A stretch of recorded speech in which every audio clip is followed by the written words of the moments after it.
नमस्कार, जय हिंद दोस्तों। आप सभी कक्षा 9वीं वाले स्टूडेंट के लिए वार्षिक परीक्षा विषय संस्कृत का असली रियल पेपर में लेकर आ चुका हूँ।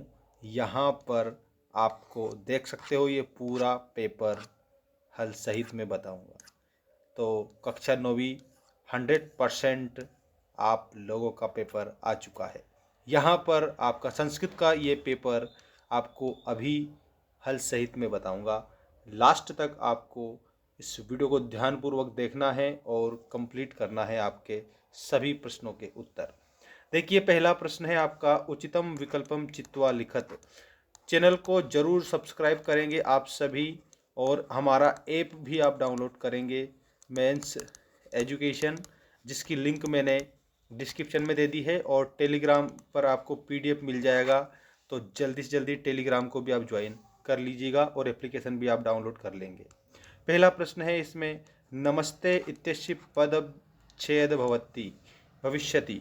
यहाँ पर आपको नमस्ते में संधि बताना है। तो नमस्ते का संधि बनेगा नमः धन्ते। इसमें आपकी कौन सी संधि होगी? तो आप इसमें बताएंगे विसर्ग संधि। यहाँ आपका करेक्ट होगा। इसके बाद में व्यंजन संदेह उदाहरणम अस्ति। यहाँ पर आपका व्यंजन संधि का उदाहरण पूछा है।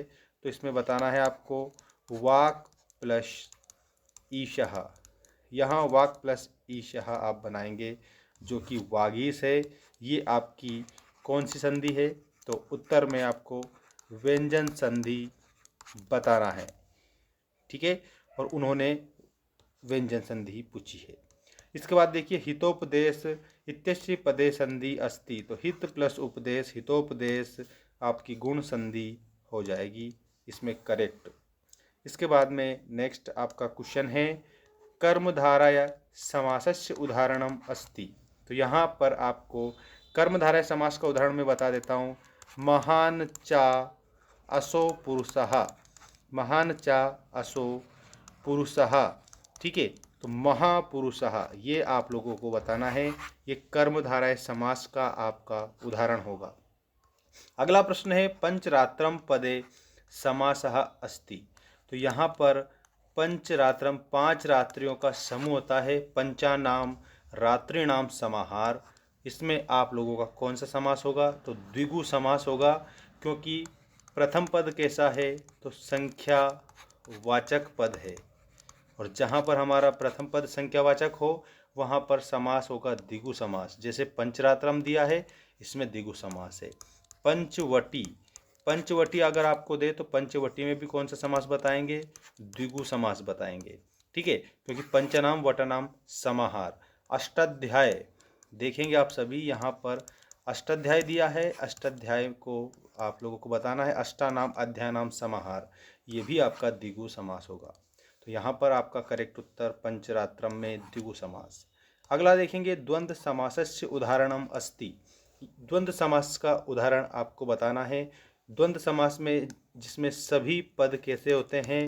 सभी पद प्रधान होते हैं, या दोनों ही पद प्रधान होते हैं, तो उसे हम क्या कहेंगे? द्वंद्व समास कहते हैं। तो धर्मार्थौ, तो इसमें धर्म अर्थः, धर्म और अर्थ दोनों इसमें आ जाएंगे, दोनों पद प्रधान होंगे धर्मार्थों में। तो यहाँ पर आपका करेक्ट उत्तर क्या होगा? द्वंद्व समास है। इसके बाद में नेक्स्ट क्वेश्चन है आपका, कोष्टकात् चित्वा रिक्त स्थानानि पूरयत।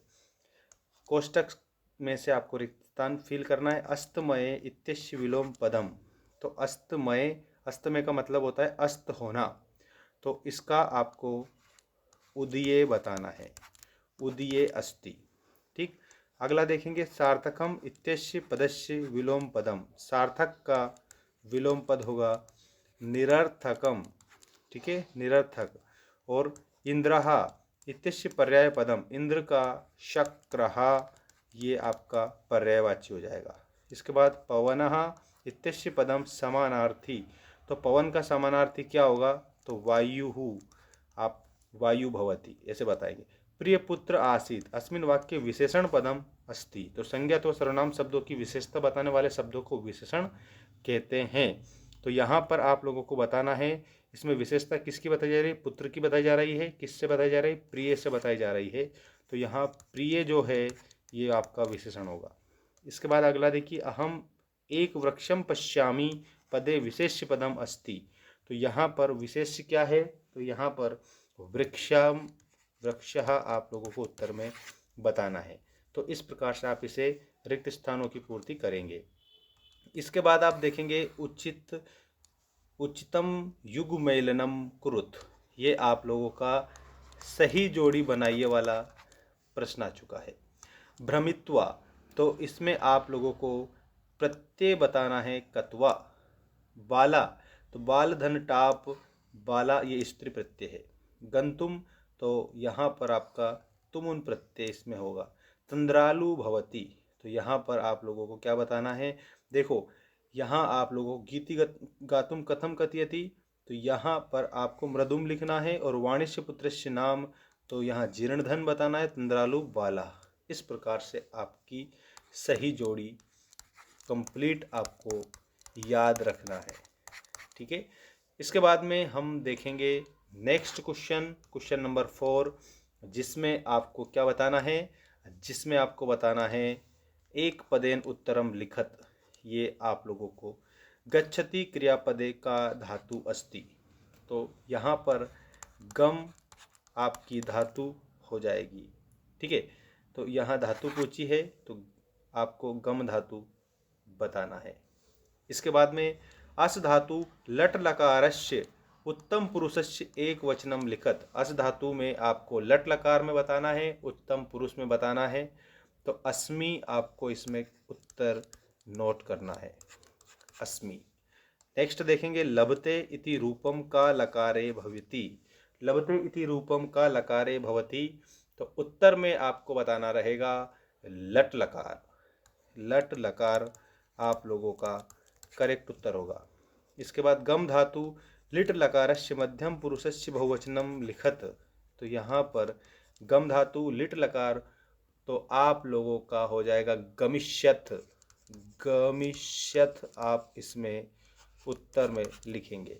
इसके बाद देखिएगा प्रा उपसर्ग युक्तम एकम वाक्यम लिखत। प्रा उपसर्ग से आपको एक वाक्य बनाना है। तो आपको मैं शब्द दे देता हूँ प्राचार्यः। ठीक है। तो प्राचार्यः बराबर प्रगतः आचार्यः प्राचार्य भवति। प्राचार्य भवति। ठीक है। तो यहाँ पर प्रगतः में भी है और प्राचार्य में भी है। ठीक है। इस प्रकार से प्रा उपसर्ग से आप शब्द और वाक्य दोनों बना देंगे। इसके बाद देखिएगा निर्गच्छति अस्मिन् पदे उपसर्गस्य नाम लिखत। उपसर्ग का नाम लिखना है तो इसमें निर उपसर्ग होगा। ठीक है। अब हम देखेंगे क्वेश्चन नंबर 5। क्वेश्चन नंबर 5 में हमें क्या बताया है? तो क्वेश्चन नंबर 5 में आपको बताया है शुद्ध वाक्यानाम समक्षम आम और अशुद्ध वाक्यानाम समक्षम ना इति लिखत। मतलब सही गलत लिखना है। पित्रा शब्दः तृतीया विभक्त्या अस्ति। पित्रा शब्द में तृतीया विभक्ति है तो आम बताना है। नदी शब्द उकारांत, तो इसमें ना बताना है, इकारांत शब्द है। ठीक है। बालकः शब्द नपुंसक लिंगे भवति, तो इसमें आपको ना बताना है, नपुंसक लिंग नहीं है। तस्य रूपम षष्ठी विभक्त्या भवति, इसमें आपको बताना है आम। ठीक है। ये सही है, तस्य में षष्ठी विभक्ति होती है। अद्य अव्ययस्य अर्थम आज इति अस्ति, मतलब अद्य का अर्थ होता है आज, तो ये सही है, आम बताना है। कच्छपः शनैः शनैः चलति अस्मिन् वाक्ये अव्ययम ना अस्ति। तो क्यों भाई, इसमें दो अव्यय दिए हैं। देखो मैं बता देता हूँ, एक तो शनैः दिया है और एक और जो दिया है वो भी शनैः दिया है। तो अव्यय नहीं है ऐसा कह रहे हैं, लेकिन इसमें अव्यय है तो इसमें आपको लिखना है ना। ठीक है। तो ये आपके शुद्ध अशुद्ध वाक्य इस प्रकार से कंप्लीट हो जाएंगे। बाकी यहाँ पर क्वेश्चन दिया है कवि वाणीम किम कथयति। तो गीतम गायति मृदुम, गायति मृदुम। ठीक है। कि मधुर वीणा को आप बजाइए। ठीक है।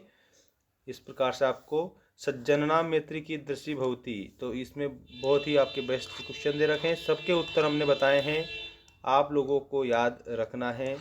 पूरा जो पेपर है PDF आपको हमारे टेलीग्राम पर मिल जाएगा। टेलीग्राम की लिंक डिस्क्रिप्शन में दे दी है, आप डाउनलोड कर सकते हैं सारे PDF वहाँ पर।